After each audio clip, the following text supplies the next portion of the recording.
MES College of Engineering and Technology Kunnakkara, APJ Abdul Kalam technological യൂണിവേഴ്സിറ്റിയുടെ കീഴിലുള്ള AICTE അംഗീകാരമുള്ള എറണാകുളം ജില്ലയിലെ MESന്റെ പ്രമുഖ സ്ഥാപനത്തിൽ 2024 വർഷത്തെ പ്രവേശന നടപടികൾ ആരംഭിച്ചിരിക്കുന്നു. ISO 9001:2050 അംഗീകാരമുള്ള ഈ സ്ഥാപനത്തിലെ പ്രമുഖ ബിടെക് കോഴ്സുകളായ civil engineering, mechanical engineering, computer science and engineering, artificial intelligence and data science, electronics and communication എന്നീ ബ്രാഞ്ചുകളിലേക്കാണ് പ്രവേശനം. വിദ്യാർത്ഥികൾക്ക് കോളേജ് ബസ് ഉപയോഗം തികച്ചും സൗജന്യമായിരിക്കും. MES മാനേജ്മെന്റിന്റെ കീഴിലായതിനാൽ വളരെയധികം ക്യാമ്പസ് റിക്രൂട്ട്മെന്റ് നടക്കുന്നു. സാമ്പത്തികമായി പിന്നോക്കം നിൽക്കുന്ന പെൺകുട്ടികൾക്ക് ഹോസ്റ്റൽ താമസവും ഭക്ഷണം തികച്ചും സൗജന്യം. ഉയർന്ന മാർക്കുള്ള വിദ്യാർത്ഥികൾക്ക് MES സ്കോളർഷിപ്പുകൾ നൽകുന്നു. അഡ്മിഷന് വേണ്ടി ബന്ധപ്പെടേണ്ട നമ്പറുകൾ: ഫോൺ 9444781611, 8089921675. വിവിധ ആവശ്യങ്ങൾ ഉന്നയിച്ച് റേഷൻ വ്യാപാരികൾ അനിശ്ചിതകാല സമരത്തിലേക്ക് നീങ്ങുന്നു. വിവിധ ആവശ്യങ്ങൾ ഉന്നയിച്ചുകൊണ്ട് റേഷൻ വ്യാപാരികൾ അനിശ്ചിതകാല സമരത്തിലേക്ക് നീങ്ങുന്നു. റേഷൻ മേഖലയിൽ നേരിടുന്ന വിഷയങ്ങൾ നിരവധി തവണ നേരിട്ടും അല്ലാതെയും ബന്ധപ്പെട്ടവരുടെ ശ്രദ്ധയിൽപ്പെടുത്തിയിട്ടും യാതൊരു തീരുമാനവും ഉണ്ടാകാത്ത സാഹചര്യത്തിലാണ് കേരളത്തിലെ മുഴുവൻ സംഘടനകളും യോജിച്ചുകൊണ്ട് സമരത്തിലേക്ക് നീങ്ങുവാൻ തീരുമാനിച്ചിട്ടുള്ളത്.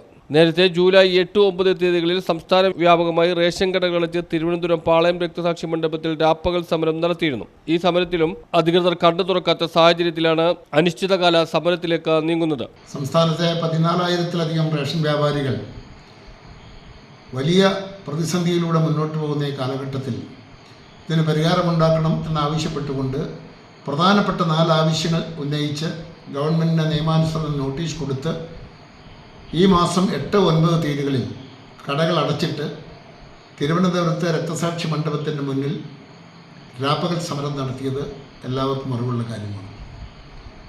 ഭരണപ്രതിപക്ഷ നേതാക്കന്മാരായ MLA-മാർ ഉൾപ്പെടെയുള്ള നിരവധി നേതാക്കന്മാർ വന്ന് റേഷൻ വ്യാപാരികളുടെ ആവശ്യങ്ങൾ ന്യായമാണെന്നും അടിയന്തരമായി അത് പരിഹരിക്കണമെന്നും അത് പരിഹരിക്കുവാൻ ആവശ്യമായ എല്ലാ സഹായ സഹകരണങ്ങളും നൽകാമെന്നും ഒക്കെ പറഞ്ഞു പോയി. എങ്കിലും ദിവസങ്ങളേറെയായിട്ടും നാളിതുവരെ ഈ വിഷയം ചർച്ച ചെയ്യുവാൻ ഗവൺമെൻറ് ഒരു ചർച്ചയ്ക്ക് പോലും വിളിക്കുവാൻ തയ്യാറായിട്ടില്ല എന്നുള്ളതാണ് വസ്തുത.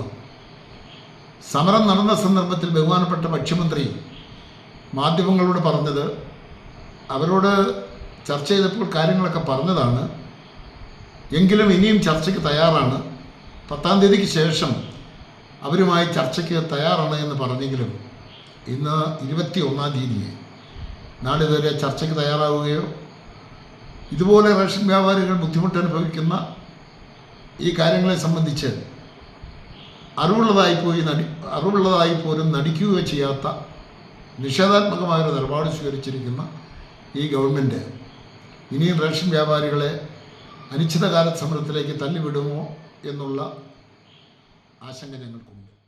റേഷൻ വ്യാപാരികളുടെ വേതന പാക്കേജ് പരിഷ്കരിക്കുക, KTPDS ആക്ട് കാലോചിതമായി മാറ്റം വരുത്തുക, റേഷൻ വ്യാപാരി ക്ഷേമനിധി കാര്യക്ഷമമായി പരിഷ്കരിക്കുക, കിറ്റ് കമ്മീഷൻ വിതരണത്തിനുള്ള കോടതി വിധി നടപ്പാക്കുക തുടങ്ങിയ ആവശ്യങ്ങളാണ് പ്രധാനമായും ഉന്നയിച്ചിട്ടുള്ളത്.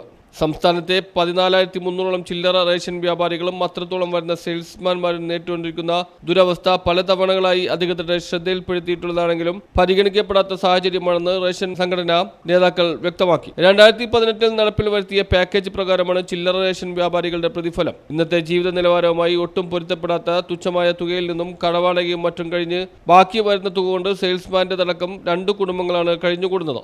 തുച്ഛമായ അവസ്ഥയിൽ നിന്നും കരകയറ്റുന്നതിനായി സെയിൽസ്മാന്റെ പ്രതിഫലം കൂടെ കണക്കിലെടുത്ത വേതനം ഇൻസെന്റീവ് കമ്മീഷൻ സമന്വയിപ്പിച്ചുകൊണ്ട് ഒരു സാധാരണ ജീവിതം ഉറപ്പാക്കാൻ ആവശ്യമായ മാസാന്ത മിനിമം വരുമാനം ഉറപ്പാക്കുന്ന തരത്തിൽ വേതന പരിഷ്കരണം നടപ്പാക്കണമെന്നാണ് ആവശ്യം. സംസ്ഥാനത്ത് റേഷൻ വ്യാപാരികൾ അനിശ്ചിതകാല സമരത്തിലേക്ക് പോകേണ്ടി വരും എന്നാണ് എനിക്ക് തോന്നുന്നത്. കാരണം കഴിഞ്ഞ ദിവസം ബഹുമാനപ്പെട്ട മുഖ്യമന്ത്രി നിയമസഭയിൽ പറഞ്ഞു എല്ലാ വിഭാഗങ്ങൾക്കും പെൻഷനും കാര്യങ്ങളും ആനുകൂല്യങ്ങളും ഒക്കെ പ്രഖ്യാപിച്ചു. കേരളത്തിലെ റേഷൻ വ്യാപാരികളെ പാടെ അവഗണിച്ചു എന്നാണ് ഞങ്ങൾക്ക് മനസ്സിലായത്. ഞങ്ങൾ മാർച്ചിലും കഴിഞ്ഞ മാസവും ഒക്കെ സൂചനാ സമരം നടത്തി. സൂചനാ സമരം കണ്ടുപഠിച്ചിട്ടില്ലെങ്കിൽ ഞങ്ങളുടെ അനിശ്ചിതകാല സമരത്തിലേക്ക് സെപ്റ്റംബർ 1 മുതൽ ഒരു അനിശ്ചിതകാല സമരത്തിലേക്ക് പോകേണ്ടി വരും. അതിന്റെ മുന്നോടിയായി അടുത്ത ദിവസം തന്നെ ഞങ്ങൾ കോർഡിനേഷൻ കമ്മിറ്റി വിളിച്ച് സർക്കാരിന് കത്ത് കൊടുക്കും. കാരണം ഇനിയും കാത്തു നിൽക്കാൻ റേഷൻ വ്യാപാരികൾക്ക് ഇത്രത്തോളം അവഗണന നേരിടുന്ന ഒരു വിഭാഗം കേരളത്തിലെ മുഖ്യമന്ത്രി യാത്ര നടത്തിയപ്പോൾ 140 മണ്ഡലങ്ങൾ നിവേദനം കൊടുത്തവരാണ് ഞങ്ങൾ. 140 നവകേരള യാത്രയിൽ 140 മണ്ഡലങ്ങളിൽ ഞങ്ങൾ നിവേദനം കൊടുത്തു. അതുകൂടാതെ മുഖ്യമന്ത്രിയെ നേരിൽ കണ്ടു സംസാരിച്ചു. എന്നിട്ട് പോലും 95 ലക്ഷം കുടുംബങ്ങൾക്ക് റേഷൻ നൽകുന്ന കേരളത്തിലെ 3.5 കോടി ജനങ്ങളുമായി നേരിട്ട് ബന്ധപ്പെടുന്ന ഈ വിഭാഗത്തെ എന്തിനാണ് അവഗണിക്കുന്നത് എനിക്ക് മനസ്സിലാകുന്നില്ല. അതുകൊണ്ട് ഞങ്ങളെ ക്ഷേമനിധിയുടെ വിഷയമുണ്ട്, ഞങ്ങളുടെ വേതന പാക്കേജിന്റെ വിഷയമുണ്ട്, ഞങ്ങളുടെ കിറ്റ് കമ്മീഷന്റെ വിഷയമുണ്ട്, KTPDS ആക്ട് കാലോചിതമായി പരിഷ്കരിക്കണം എന്ന ആവശ്യം, ഈ 3-4 ആവശ്യങ്ങൾ ഉന്നയിച്ചുകൊണ്ടുള്ള ഞങ്ങളുടെ ഈ സമരം ഒരു പക്ഷേ അനിശ്ചിതകാല സമരത്തിലേക്ക് പോകേണ്ടി വരും. ഇതിനൊരു പരിഹാരം കണ്ടിട്ടില്ലെങ്കിൽ ഇനിയും സർക്കാരിന് സമയമുണ്ട്. ഈ 30-ാം തീയതിക്കുള്ളിൽ സർക്കാർ ഞങ്ങളെ വിളിച്ച് സംസാരിച്ച് ഈ വിഷയത്തിൽ ഒരു പരിഹാരം കണ്ടെത്തിയില്ലെങ്കിൽ സെപ്റ്റംബർ 1 മുതൽ സർക്കാർ വിഹിതമില്ലാതെ പ്രവർത്തിക്കുന്ന റേഷൻ വ്യാപാരി ക്ഷേമനിധി നോക്കുകുത്തിയായി മാറിയിരിക്കുകയാണ്. ക്ഷേമനിധി ബോർഡ് വിളിച്ചു ചേർത്ത കാര്യക്ഷമമായ സർക്കാർ വിഹിതത്തോടെ ലൈസൻസുകൾക്കും സെയിൽസ്മാൻമാർക്കും കുടുംബങ്ങൾക്കും വിദ്യാഭ്യാസ, ചികിത്സാ, പെൻഷൻ സൗകര്യങ്ങൾ ലഭ്യമാവുന്ന തരത്തിൽ ക്ഷേമനിധി പുനഃസംഘടിപ്പിക്കണമെന്നതാണ് മറ്റൊരാവശ്യം. വ്യാപാരികൾ ആവശ്യപ്പെട്ടിട്ടുള്ള വിധം ഭേദഗതികളൊന്നും KTPDS-ൽ ഇതുവരെ നടപ്പാക്കിയിട്ടില്ല. കൂടിയ സോൾവൻസി, അനന്തരാവകാശ നിയമത്തിലെ അനാവശ്യമായ നിയന്ത്രണങ്ങൾ, ലൈസൻസ് അപേക്ഷകരുടെ നേറ്റിവിറ്റി തുടങ്ങിയ കാര്യങ്ങളിൽ വ്യാപാരി പ്രതിനിധികളുമായി ചർച്ച നടത്തി ആവശ്യമായ ഭേദഗതികൾ നടപ്പിൽ വരുത്തുന്ന കാര്യത്തിൽ നടപടിയുണ്ടാകണമെന്നുള്ളതാണ് മറ്റൊരാവശ്യം. 2018-ൽ അന്നത്തെ സ്ഥിതി അനുസരിച്ച് വിപ്ലവകരമായ ഒരു വേതന പാക്കേജ് നടപ്പാക്കുന്നതിൽ പ്രത്യേക താൽപര്യം അന്നത്തെ മുഖ്യമന്ത്രി എടുത്തതായും റേഷൻ വ്യാപാരി സംഘടനാ നേതാക്കൾ വ്യക്തമാക്കി. കോർഡിനേഷൻ കമ്മിറ്റി എത്രയും പെട്ടെന്ന് യോഗം ചേർന്ന് ഭാവി കാര്യങ്ങൾ ആലോചിക്കേണ്ടി വരും. ഈ മാസത്തിൻ്റെ അവസാനത്തിൽ തന്നെ കോർഡിനേഷൻ കമ്മിറ്റിയുടെ യോഗം ചേരും.